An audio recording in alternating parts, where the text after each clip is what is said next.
Já si dovolím dnes začít s určitou nadsázkou, i když nadsázka to bude opravdu jenom velmi mírná. Kdyby před 4 lety koalice Spolu nevyhrála parlamentní volby, situace v České republice by dnes nejspíše vypadala úplně jinak. Deficit veřejných financí naší země by nebyl zpátky pod 3% HDP, tedy v rámci maastrichtských kritérií, ale bývalá pracovnice finančního úřadu by na postu ministryně financí dál pokračovala ve vyrábění rok od roku vyšších 100 miliardových dluhů. A vůbec by to nepřipadalo divné, asi jako tančení na TikToku. To by ale zároveň znamenalo, že by se jenom těžko podařilo zkrotit rozjetou inflaci a dostat ji tam, kde ji naštěstí máme dnes, tedy na 2,5%. Pod vládou hnutí ANO by v tomto volebním období skoro jistě nevznikla žádná důchodová reforma. Stejně jako 8 let předtím, kdy Andrej Babiš seděl ve vládě, ani nyní by nenašel odvahu předložit a schválit tuto zásadní a potřebnou změnu, kterou ostatně opakovaně slíbil. Ke škodě státního rozpočtu i ke škodě občanů této země.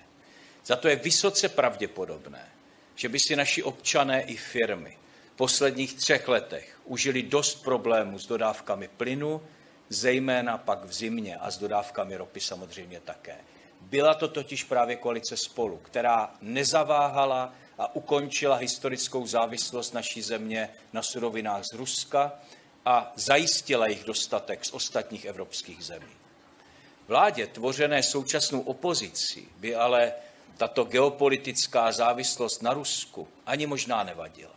Mohli by spolu s politiky ze Slovenska a Maďarska létat a telefonovat do Kremlu a pak vysvětlovat českým občanům, že je přeci lepší vyměnit trochu hrdosti, případně i demokracie a svobody za závislost na levné ruské ropě a levném ruském plynu. Díky koalici Spolu se to už naštěstí nikdy nemusí stát.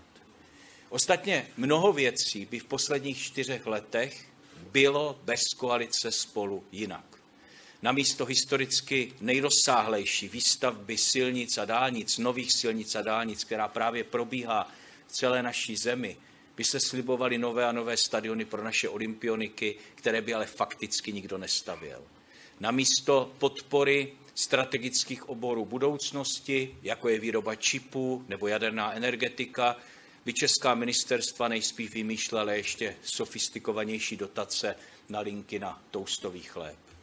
Můžeme se naštěstí jen dohadovat a mít přitom oprávněný strach, čí zájmy by zvítězily u současných opozičních politiků, kdyby museli čelit ve vládních křeslech aktuálním mezinárodním krizím.